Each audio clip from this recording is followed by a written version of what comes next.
6장 2절로 5절까지 보겠습니다. 갈라디아서 6장 2절로 5절 제가 봉독에 올립니다.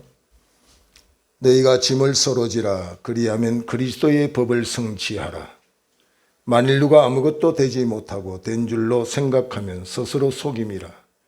각각 자기의 일을 살피라. 그리하면 자랑할 것이 자기에게는 있어도 남에게는 있지 아니하리니 각각 자기의 짐을 질 것이나. 아멘. 저희 큰아들이 신학교 입학을 앞두고 CBS에서 선교 장학생을 모집할 때 목회자의 자녀들이 뉴질랜드로 선교사로 파송하는 기회가 있었습니다.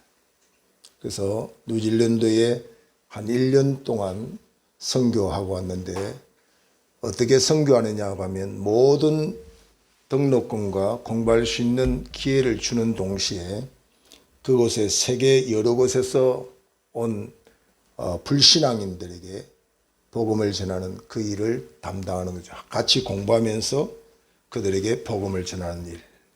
그것이 바로 이들이 해야 될 일이었습니다. 이 일에 우리 큰아들이 그 단체의 또 팀장이 돼가지고 많은 짐들을 가지고 가야 될 때였습니다. 근데 제가 차량을 운행하지 않고 우리 아이도 차가 없다 보니까 대중교통을 이용해야 되는데 그 단체복도 가지고 가고 여러 가지 필수적인 짐들을 가져가는데 참 힘겹게 가져가는 그런 모습을 제가 보았습니다. 사람이 저렇게 짐을 가지고 가야 될까? 그런 안타까움을 아들의 등 뒤에서 물끄러미 바라보면서 생각을 해보았습니다. 사람이 얼마나 짐을 가지고 갈 수 있을까 생각해 보니까 이고 가는 짐도 될 수도 있고 어떤 사람은 지고 가기도 하고 심지어는 겨드랑이에 짐을 끼고 가기도 하고 급하면 입으로 물고도 가는 것이 우리 인생이 짐지고 가는 방법이다. 그런 생각도 해봤습니다. 이 땅에 존재하는 사람치고 짐 없는 사람은 없습니다. 애굽 왕 바로 앞에서 야곱이 너희 나이가 무엇이냐고 묻는 왕 앞에 이런 이야기를 합니다. 내 나이가 몇 살입니다 하는 말 대신에 내 나그네 인생이 130년입니다. 나그네 인생이 130년으로 자신의 나이를 대신 표현했습니다. 그야말로 우리의 인생의 삶, 그 연수는 나그네의 삶이라고 볼 수 있습니다.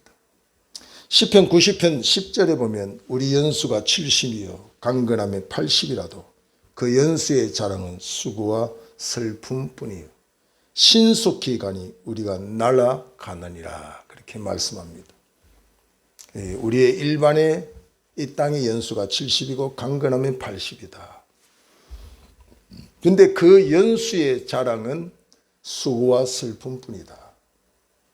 그리고 그 세월은 신속히 지나간다. 그렇게 말씀을 하고 있습니다. 산다고 하는 것이 짐이죠. 근데 이 짐이 하나님의 창조 때부터 있은 게 아니에요. 우리의 인간의 대표자인 아담과 하와에게 하나님이 약속하신 게 있습니다. 그게 에덴 동산을 만드시고 모든 것을 누릴 수 있지만 선악을 알게 하는 나무 실과는 손대지 말라. 그래서 하나님과의 약속이 그 에덴 동산의 그 풍요로운 그 모든 것을 누릴 수 있는 복을 받는 대신에 선악을 알게 하는 나무 실과만은 손대지 마라. 근데 하필이면 이 뱀의 유혹을 받고 선악과 금하고 있는 그 선악과를 바라보니 보암직스럽고 먹음직스러운 그 유혹이 오는 바람에 참지 못하고 그 선악과를 따먹는 언약 파괴의 행위를 했던 것을 보게 됩니다.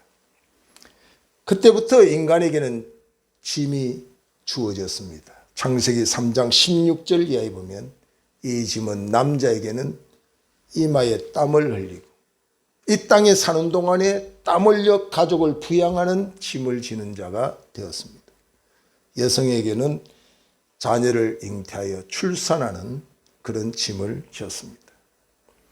이 두 가지 다 남자로서 또 여자로서의 무거운 짐이 아닐 수 없습니다. 요즘같이 경제가 위기에 있는 이런 때에 가장으로서의 짐을 지는데 땀에 이마에 땀을 흘리고 수고하지 아니하면 생활하기 어려운 그런 힘든 상황을 많이 허덕이면서 지나가지.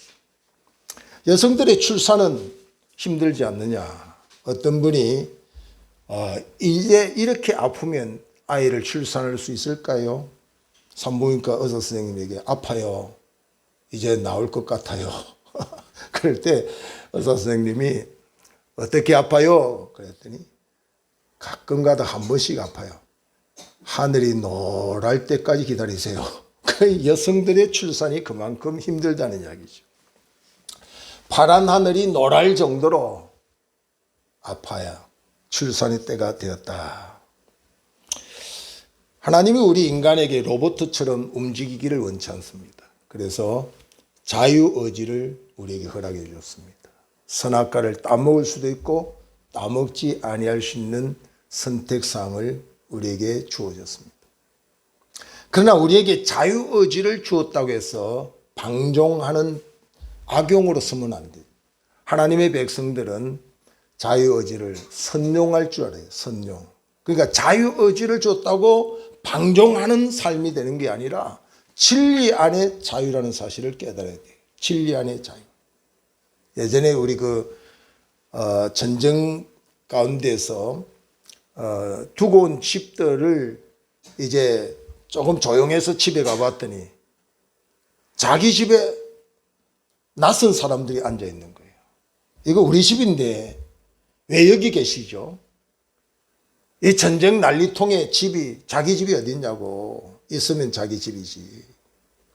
이렇게 참 이 자유를 선용하는 데 있어서 이렇게 질서 없이 자유를 선용하는 이게 악용이죠. 악용. 이건 방종이죠. 방종. 자유가 아니죠. 그래서 선악을 알게 하는 나무 실과를 따먹지 않는 것이 하나님과의 언약의 관계고 그 일을 통하여 하나님이 보장해 주시는데도 불구하고 우리는 우리에게 주신 이 자유의지를 악용했기 때문에 그때부터 우리가 죄의 길로 들어서는 그런 삶, 그 짐을 질 수밖에 없는 인생으로 걸어가게 되었다는 겁니다. 참 우리가 생각할 때 안타까워요. 그죠?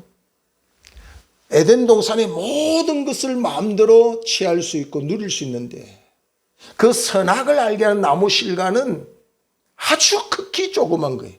근데 금하고 있는 것을 인간의 욕망은요 항상 하지 말라면 더 하고 싶어요.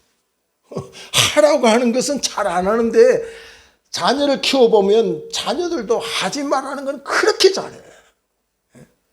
우리 신앙인들도 보면 하라고 하는 것보다 하지 말라고 하는 것을 더 잘한다.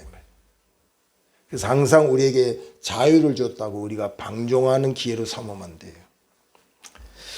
갈라디아서 5장 13절에 보면 형제들아 너희가 자유를 위하여 부르심을 입었으나 그러나 그 자유를 육체의 기회로 삼지 말라 그랬어요. 정욕적이고 쾌락적이고 자기 욕망을 충족하는 기회로 삼는 자유는 자유가 아니다 이 말이죠.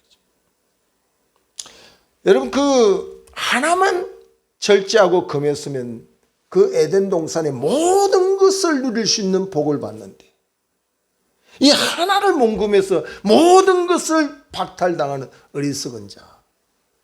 우리가 신앙 안에도 그런 삶을 많이 살잖아요.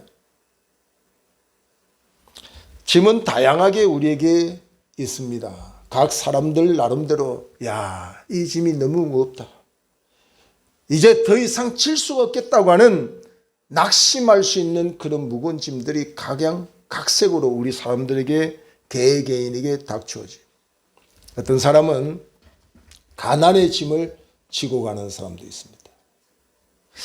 이 가난의 짐이 얼마나 큰지 당해보지 않고서는 잘 알 수 없습니다. 오늘 우리 큰아들 이야기를 잘 하려고 했는데 이 아이가 모태로부터 아버지 목사 밑에서 성장했어요. 당연히 주일학교도 잘 가고 신앙생활 잘하니까 나는 신앙적으로도 모범생인 줄 알았어요. 근데 얘가 군대 가서 너무 훈련이 힘드니까 주일을 빼먹기도 하고 신앙생활 제대로 하지 않다가 인격적으로 군대에서 하나님을 만났어요. 근데 그 전에 제가 늘 우리 아이들에게 이런 이야기를 했어요. 세상은 수고 연속이다. 무슨 직업을 가지고 무슨 일을 할지라도 수고하지 않고는 세상을 살 수 없다. 그러나 이왕 수고할 바야 주를 위해서라. 영원히 남는 것은 주님께 일하고 수고한 그 대가만이 남는다. 그래서 주의 일을 매일 강조했습니다. 그때마다 우리 큰아들이 이런 이야기했어요. 아버지, 그만하세요. 그 주의 일을 하라 목사가 되라고 하는 이야기에 얼마나 싫어했는지 모릅니다.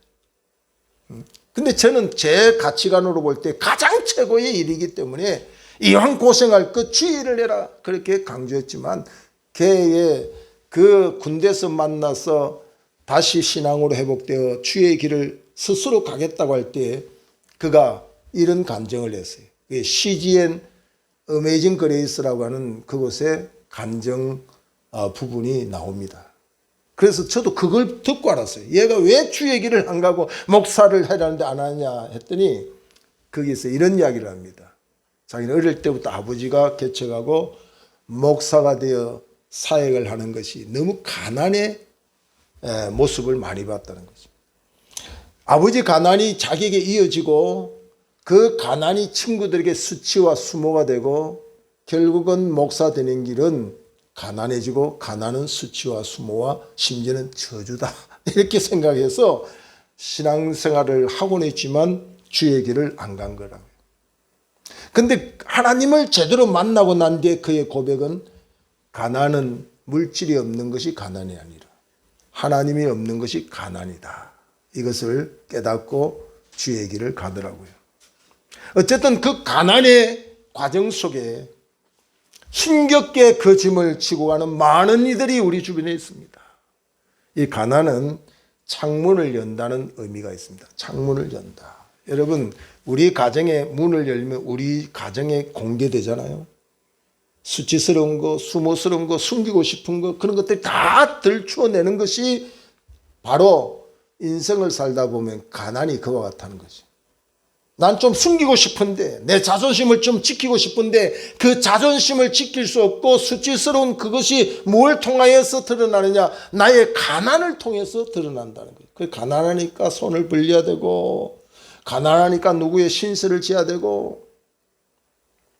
요즘은 저는 하나님 앞에 그런 기도를 했어요. 하나님, 제가 개인적으로 가난해서 겪는 일들은 감당할 수 있습니다.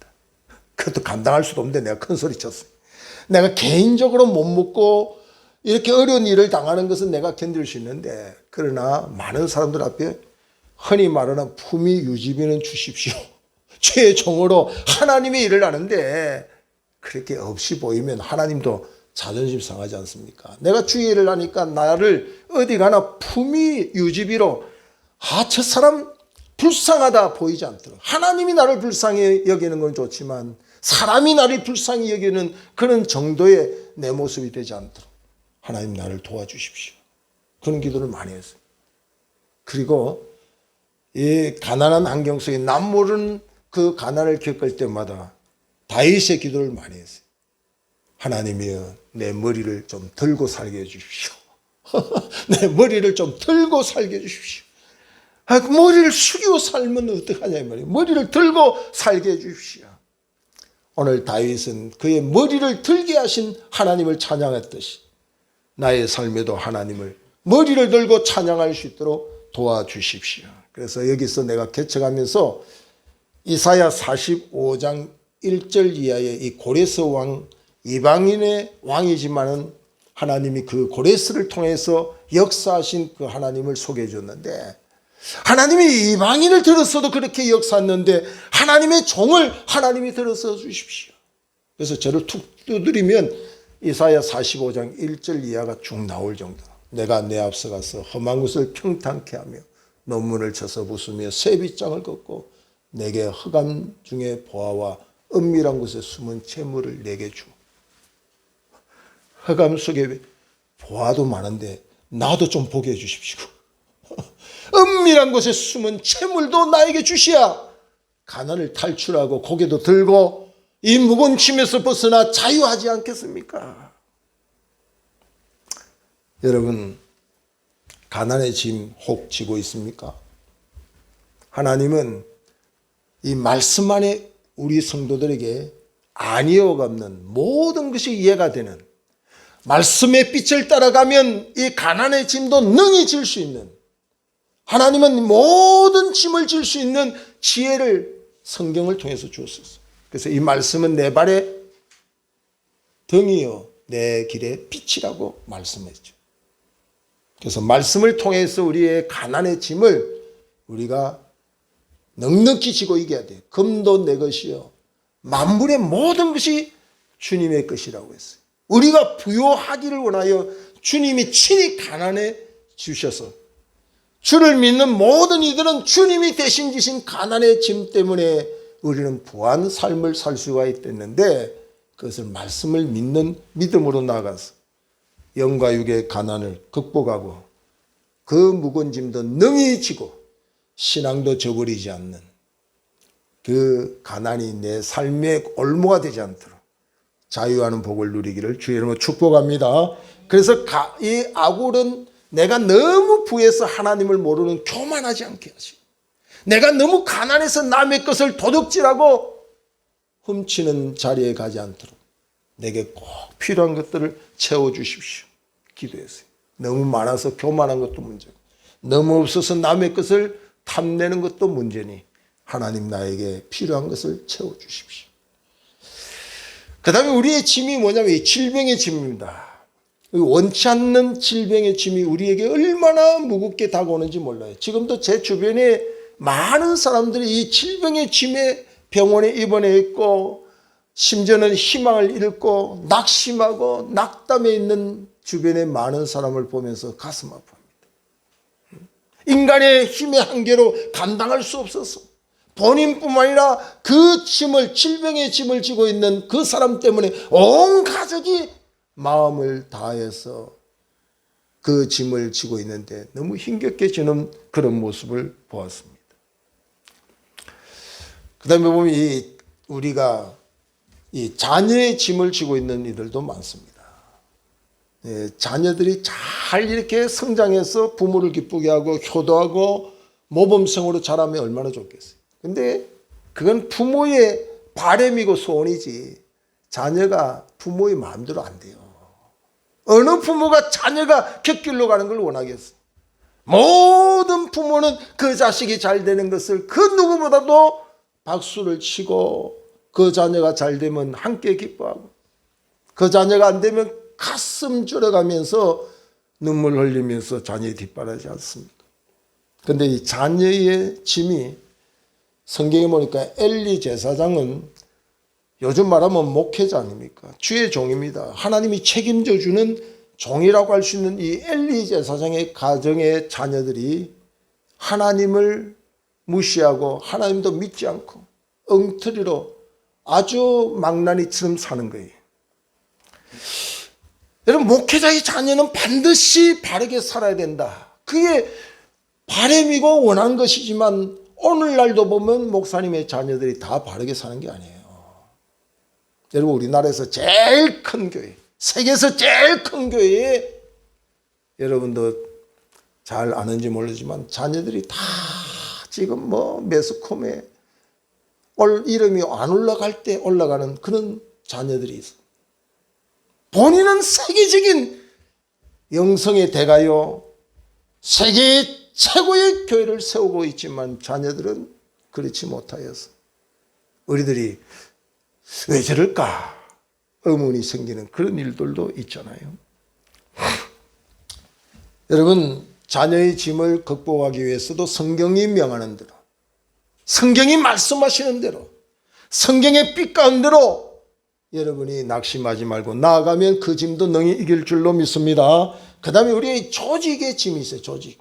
사회 구성원으로서, 가족의 구성원으로서, 나라의 구성원으로서 잘 헤쳐나가면 좋은데 학교를 보냈더니 아이가 학교 가기 싫어하는 거예요. 왜 그러냐? 말도 안 해. 나중에 봤더니 내 아는 아이인데 참 그러면 안 되는데 전학 가고 싶다는데 부모가 야! 별다른 학교가 있어? 열심히 다녀. 그리고 대수롭게 여겼는데 어느 날 전화가 왔는데 병원에 입원해 있다는 거. 학교 보냈는데 병원에 입원해 있다. 이 무슨 일인가? 약 먹고 그냥 죽으려고 하다가 살아난 거예요. 참, 이 조직의 압박, 회사에서, 직장에서, 학교에서, 우리 심지어는 우리 가족의 구성원으로서 우리의 힘든 삶이 있어요. 근데 우리는 에이, 뭐 그런 게 힘드냐고. 그러나 당하는 사람은 감당할 수 없기 때문에, 그 짐이 무겁기 때문에 호소하는 거죠. 그 호소에 귀를 기울여야 돼. 제가 잘 아는 분 중에는 정말 서울대 나와서 로스쿨 최우수상 타고 김현장이라는 대형 로펌에 스카우트 당해서 갔는데 6개월도 못 견디고 나왔어요. 이 사람은 공부하면 그냥 1등이에요. 뭐 생각할 것도 없어요.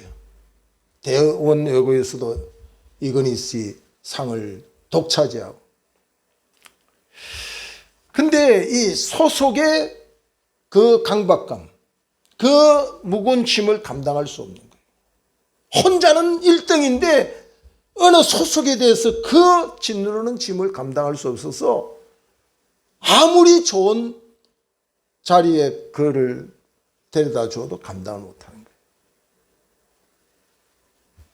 그 다음에 우리가 심각하게 이런 지금까지의 짐들은 우리가 세상을 사는 동안에 있는 감당할 짐들이지만 영원한 세상까지 판가름 나는 그 짐이 죄의 짐입니다. 죄의 짐.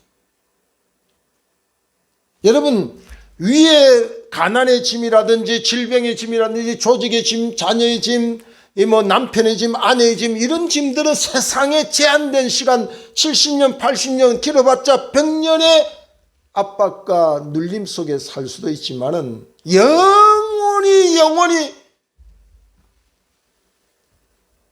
고통과 괴로움 속에 있는 그 짐은 죄의 짐이에요. 죄의 짐. 그래서 이 죄의 짐이 가장 무거운 짐이에요. 근데 이 짐을 해결할 곳은 세상 어디에도 없어요. 이 죄의 짐을 감당할 수 있는 교육도 없고 재료도 없고 환경도 없습니다. 근데 성경은 이 죄의 짐을 그리스도 예수께서 대속의 피로 우리의 죄를 사해 주시고 우리를 사망에서 생명으로 옮기게 되었다. 할렐루야. 이 죄의 짐을 벗어나게 우리를 허락하신 이 십자가의 사랑이 얼마나 큰지. 시편 38편 4절에 보면은 내 죄악이 내 짐이 되어 내게 있는 이 죄악이 나의 짐이 되어 짓누르는데 내 영과 육이 고통 중에 허덕이나이다고 고백했습니다. 여러분, 많은 사람들이 에이 저걸 무슨 짐이라고. 제가 언제 목욕탕에서 사람들이 이야기하는 소리를 들었어요. 군대에서 탈영한 청년을 보고 저거 고생을 덜 해서 그래. 요즘 군대가 얼마나 편한데 그 군대를 적응 못해서 탈영을 해? 저런 놈은 잡아다 죽여야 돼. 막 남의 일이라고 함부로 말을 하는데 내가 아찔아찔하더라고. 여러분, 혹시 저와 여러분도 남의 짐을 함부로 판단하면 안 됩니다. 당하는 사람은 죽을 수도 있는 짐이기 때문에. 그래서 남의 짐을 함부로 비판한다든지 함부로 취급해서는 안 되고 우리는 그들을 이해하고 생각하고 또 성경적으로 우리가 배려하면서 이 세상을 지혜롭게 살아야 될 줄 압니다. 특별히 오늘 잠언 4장 20절을 보면은요, 내 아들아 내 말에 주의하며 내가 말하는 것에 내 귀를 기울이라. 그것을 내 눈에서 떠나게 하지 말며 내 마음속에 지키라. 그것은 얻는 자에게 생명이 되며 그의 온 육체의 건강이 됨이니라. 하나님의 말씀에 귀를 기울이고 하나님의 말씀에 눈을 떼지 말고 그 말씀을 만판에 새겨 살아가면 그것이 너의 생명이 될 것이다. 그것이 너의 육체도 건강을 보장할 것이라고 성경은 말씀을 하고 있다는 거죠. 그러므로 예수 믿고 말씀을 뒷전에 두는 사람만큼 가장 어리석은 사람 없어요. 여러분, 교회당에 나오는데 성경을 안 읽는 사람만큼 가장 불쌍한 사람이 없어요. 죽을 수밖에 없는 사람에게 살 수 있는 약을 손에 쥐어주는데도 죽는 자리까지 갔어도 끝까지 약을 안 먹는 사람과 교회당에 나와서 생명이 되는 말씀을 손에 쥐어주는데도 끝까지 묵은 짐을 지고도 그 약을 먹지 않는 그 사람, 얼마나 어리석습니까? 하나님의 말씀을 눈에서 떼지 말고 귀에서 멀리하지 말고 마음판에 새기면 생명이 되고 이 말씀이 우리에게 양약이 되어 영과 육을 강건케 한다고 말씀합니다. 그런데 이 성경을 우리에게 이 짐을 어떻게 지라고 오늘 2절에 이렇게 말씀합니다. 너희가 짐을 서로 지라. 짐을 서로 지라. 우리가 내 짐을 내가 지어야 될 짐도 있지만 가족이 함께, 이웃이 함께, 교우가 함께, 민족이 함께 이렇게 함께 서로 지어야 될 짐들이 있다는 겁니다. 제가 지난번에 저희 친구 교회에 집회를 갔다 왔는데 그 친구 교회는 시각장애인 교회입니다. 거의 60-70%가 시각장애인입니다. 근데 그 시각장애인들만 이렇게 많이 모여 있는데 그 교회를 가면 제가 굉장히 힘을 얻고 도전을 받습니다. 제가 의기소침하고 힘이 빠져 있을 때 그 교회에 갔다 보면 내가 왜 이렇게 불평하고 원망하고 왜 이렇게 낙심할까? 눈만 떠서 앞만 봐도 저렇게 5명, 10명 시각장애인을 데리고 와서 예배당에 앉히고 도와주고 이렇게 할 수 있는 일이 있는데 눈을 번쩍 뜨고도 내가 뭘 못한다고 낙심할까? 눈 감고 있는 처들도 그들을 안내해서 자리에 앉혀놓으면 안마 전문가들이잖아요. 그러니까 안마사들이 안마를 막 해줘. 그래서 그 교회 가보면 약한 자와 강한 자 할 것 없이 다 서로 짐을 지는 모습 참 아름답다. 제가 그 집회를 인도하는데 갑자기 마이크를 두고 성경을 팍 크게 읽는 거예요. 우리 정상인 교회에서는 예배 중에 성경을 크게 읽는 사람이 없잖아요. 크게는 앞을 못 보니까 성경 내가 몇 장 하면 크게 나 깜짝 놀랐어요. 그 재진 사람은 혹시 벼락이 치는 줄 알고 두려울 거예요. 얼마나 그냥 예배당에 참 여러분 눈 뜨고 있는 내 삶이 얼마나 행복하지. 그래서 서로 지는 짐 때문에 그들은 어려움을 극복하고 감사하면서 신앙생활을 하더라고요. 시편 133편 1절에 보면 형제가 연합하여 동감이 어찌 그리 선하고 아름다운고. 이 연합, 협력 굉장히 좋습니다. 여러분 혼자도 잘할 수 있으면 좋아요. 혼자 독창을 잘하는 것도 좋을 수 있습니다. 그러나 성경은 우리에게 강조하기를 합창을 잘하라고 강조합니다. 합창. 혼자는 잘하는데 합창을 못해요. 소프라노 파트를 맞으면 아무리 엘토의 유혹이 와도 소프라노로 해야 돼. 근데 중심 못 잡고 소프라노 담당자가 엘토로 빠져가면 그 하음이 엉망이 되잖아요. 근데 서로의 자리에서 협력을 할 때 그 아름다운 조화가 하모니가 되어 많은 사람들이 은혜를 끼치잖아요. 여러분 퍼즐을 보면은 한 조각 한 조각이 보면은요 이게 뭐 이런 모양이 될까 하고 사람이 생각할 수도 있어요. 근데 그 한 조각 별 볼 일 없는 퍼즐을 모아다가 하나하나 제자리에 갖다 놓으면 아름다운 작품이 돼요. 어쩌면 우리 개개인이 보면은요, 저 사람 무슨 일을 할까? 별 볼 일 없네. 이렇게 생각하는 한 조각 퍼즐 같은 사람일 수도 있어요. 그러나 이것이 가족 구성원으로 서로 짐을 지는 모습이 되면 작품이 돼요. 교회 속에도 퍼즐 한 조각 조각이 모아지고 서로 짐을 지는 자세가 되면 그 교회가 천국이 되는 거예요. 그래서 우리 교인들은 예수님을 머리로 우리는 그의 지체가 되어 우리는 생명의 공동체가 생명의 공동체. 지체의식이 있어야 된다. 사랑의 교회 그 오정희 목사님 같은 경우는 이 교우들을 영가족이라 하더라고. 그 영가족, 그 왜 영가족을 했나 했더니 영적인 가족이다. 그래서 영가족이다. 여러분, 신앙 안의 공동체는 액세서리의 한 부분이 아니에요. 그냥 있어도 되고 없는 존재가 아니라 우리는 꼭 있어야 되는, 서로를 기억일 수밖에 없는 생명 공동체다 하는 사실을 우리가 기억해야 됩니다.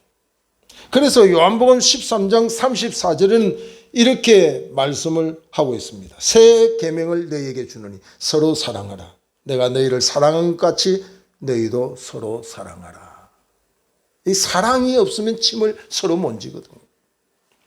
제가 그 척추결핵 환자로 생활할 때 이 병을 고치지 못하는 동안에 제가 그 진통이 기침을 하면 온 몸이, 아픈 곳은 허리인데 기침을 하면 허리만 아픈 게 아니라 온 몸이 막 소스라지게 그냥 아파요. 그래서 막 기침이 너무 막 참아요. 근데 이렇게 아파본 사람이 저를 이해하는데 못 아파. 그 기침하고 막 참아요. 기침 한 번 하면 이거 막 머리로부터 발끝까지 얼마나. 그게 왜 이렇게 참느냐? 이 가급적이면 내 지체에 어려움을 안 주려고 참는 거예요. 내 머리가 신호하는 거예요. 기침 절제라. 아무리 절제해도 안 되고 기침은 하지만 그러나 모든 지체의 고통을 덜하기 위해서 참더라고요. 우리의 삶은 홀로 사는 구조로 하나님 창조하지 않았어요.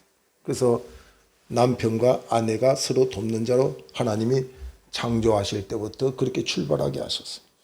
아무리 권력 있는 대통령이라도 농부가 수개에서 만든 그 살을 가지고 밥에 먹지. 난 대통령이니까 밥 필요 없어. 그럴 수 없어요. 나는 홀로도 세상을 잘 살 수 있어. 이건 세상을 아직 몰라서 그래요. 어느 누구도 홀로 살 수 있는 존재는 이 땅에 없어요. 서로 짐을 지는 그 삶이 성경의 원리입니다. 원리. 로마서 12장 15절 16절에 보면 즐거워하는 자들과 함께 즐거워하고 우는 자들과 함께 울라. 여러분, 즐거워하는 자와 함께 즐거워하는 거 잘할 수 있어요?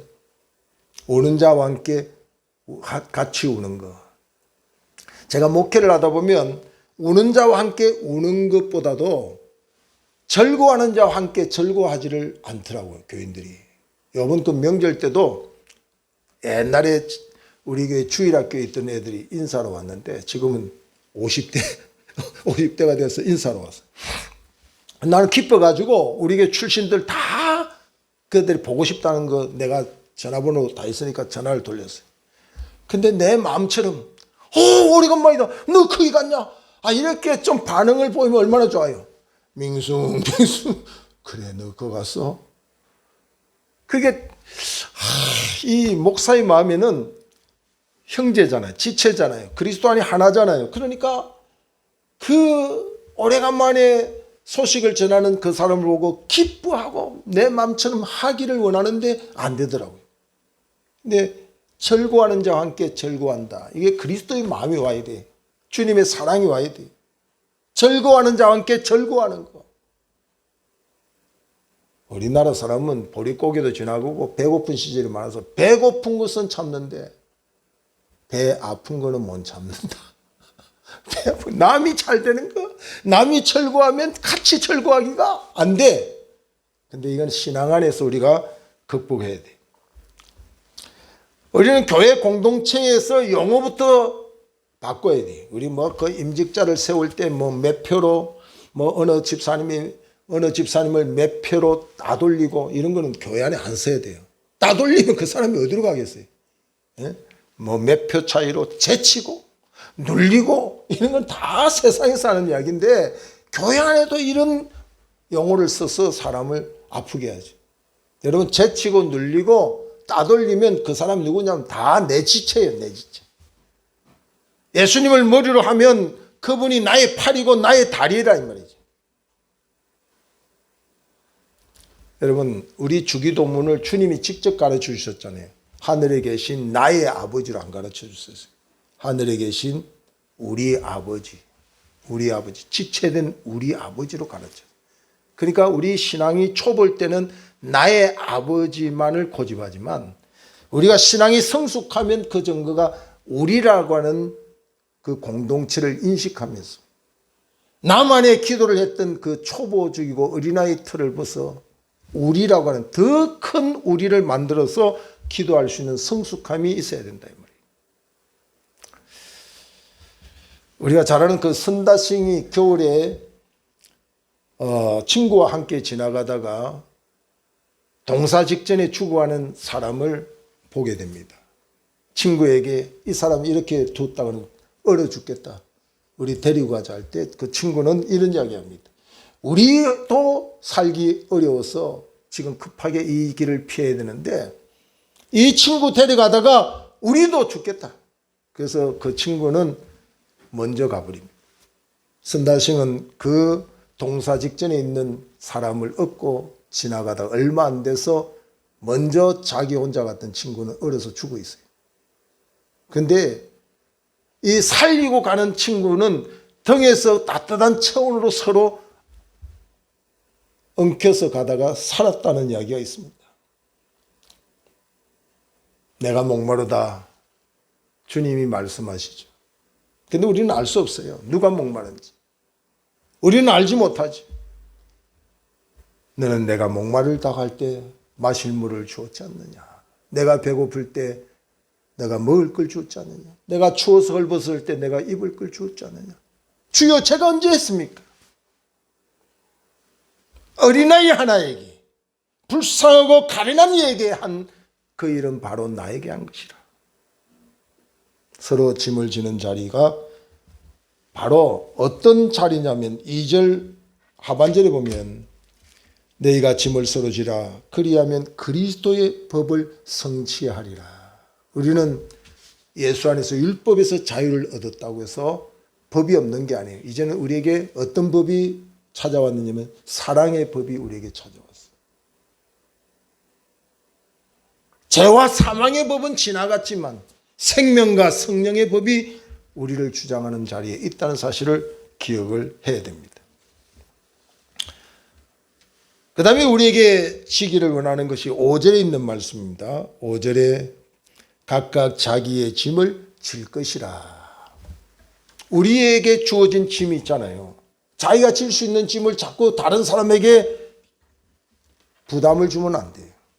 이 사회나 가정이나 나라의 공동체 아래서 항상 문제는 뭐냐면 자기 짐을 내팽개치는 사람. 심지어는 그 짐을 남에게 전가시키는 그런 사람들 때문에 우리 사회가 어려울 때가 많이 있습니다. 아담은 자기에게 주어진 짐을 지지 못할 때 핑계를 냈어요. 어찌하여 선악과를 따먹었느냐고 물을 때 하나님이 내게 붙여준 아내 하와 때문에 따먹었습니다. 자기에게 주어진 짐을 전가해버린 거예요. 여러분 목동의 자리를 잘 지키고 자기 짐을 짓던 다윗은 하나님이 왕으로 석화시켜요. 업으로서 자기가 당한 그 고기 잡는 일에 최선을 다할 때 하나님이 제자로 불러요. 가만히 앉아있는 자를 하나님 부르는 게 아니라 자기 짐을 최선을 다해서 지고 있는 일. 우리가 그 연극이나 우리가 연습극을 보면 주인공이 있고 그 다음에 엑스트라가 있잖아요. 근데 그 연극의 주인공만이 상을 받는 게 아니에요. 자기 역할을 잘하면, 자기 역할을 잘하면 조연이랄지라도 상을 받아요. 자기 역할을 제대로 안 하고 자기 짐을 제대로 안 지는 사람은 주인공도 상 못 받습니다. 하나님 앞에 갔을 때도 내가 크든 적든 남이 어떻게 볼지라도 내 짐을 최선을 다해서 지는 사람, 그 사람을 하나님이 잘했다 칭찬하는 거예요. 요나같이 자기 짐을 팽개치고 니느웨로 가야 되는 그 길을 버리고 다시스로 갈 때 그는 자기 짐을 지기 않아서 그 배의 선장의 문제도 아니고 그곳에 같이 탄 사람도 문제가 아니고 결국은 그 풍랑이 왜 왔느냐, 결국은 요나가 자신의 문제인 걸 깨닫고 그 바다에 자기 몸을 던지죠. 여러분, 지금 내 가정에 부는 바람, 내 삶에 부는 바람을 누가 일으키느냐고 상대를 볼 게 아니라 내가 내 짐을 지지 않고 있지 않느냐를 살펴봐야 돼. 내 짐을 바로 지는 자가 하나님 앞에 복된 자가 될 수가 있다는 사실입니다. 마지막으로 보면은 마태복음 11장 28절에 보면 수고하고 무거운 짐진 자들아 다 내게로 오라. 내가 너희를 쉬게 하리라. 우리가 함께 질 수도 있고 각자의 짐을 질 수도 있지만 인간이 아무리 노력하고 해서도 감당할 수 없는 그 짐이 있어요. 그 짐이 우리는 어떻게 져야 될까? 그것은 하나님 앞에 나와서 맡겨야 돼. 우리의 짐을 주께 맡겨야 돼요. 그때 우리의 짐을 지고 주님이 우리에게 대신 주는 게 뭐죠? 힘을 준다고 그랬어요. 우리 신앙에는 항상 두 가지 영역을 구분해야 돼요. 인간의 영역과 하나님의 영역. 인간의 영역은 내 짐은 내가 지고 함께 질 짐은 함께 지어야 되지만 함께 져도 안 되는 그 무거운 짐은 인간의 능력 밖의 짐은 하나님께 맡겨야 된다. 하나님께 맡겨야 되는데 어떻게 맡겨요? 믿음으로 기도하면서 맡겨야 돼요. 기도하면서. 그래서 우리가 이 기도를 어떻게 해야 되냐면 시편 3편 4절에 보면 내가 나의 목소리로 여호와께 부르짖으니 그의 성산에서 내게 응답했다. 하나님이 물론 우리가 이웃이 함께 기도하고 함께 성도들이 연합하여 기도하는 것도 좋지만 하나님이 지금 무거운 짐 속에서 원하시는 것은 내 목소리로 하나님 주신 내 목소리로 여호와께 부르짖어야 돼. 하나님은 그 성산에서 응답하신다고 그랬어요. 여러분 목소리 아끼지 말고 내가 감당할 수 없는 그 짐 앞에 여러분 하나님을 찾았어요. 너는 내게 부르짖어라. 내가 내게 응답하겠고 내가 알지 못한 크고 비밀한 우리가 상상도 할 수 없는 일들을 크고 비밀한 일 전혀 예상 밖의 일들을 하나님이 그 목소리를 가지고 하나님을 구하는 자 하나님께 예비된 응답으로 저와 여러분에게 역사하시는 걸 믿고 이사야 선지자처럼 여호와여 여호와의 팔이 잠들지 마소서 깨소서 여호와여 우리를 위하여 그 팔을 드시옵소서.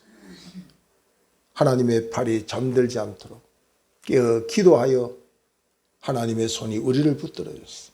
수많은 아말렉이 우리를 공격한다 할지라도 아론과 훌이 모세의 손을 들고 함께 기도하고 함께 하나님 앞에 맡길 때 상상을 초월한 하나님의 역사가 일어나는 것처럼 저와 여러분이 오늘의 우리의 짐, 서로 질 수 있는 짐, 각자가 지어야 될 짐, 하나님께 맡길 짐을 잘 분별해서 승리하는 삶이 되기를 주의 이름으로 축복합니다. 기도하겠습니다. 하나님 감사합니다. 오늘도 저희들에게 주신 말씀 통하여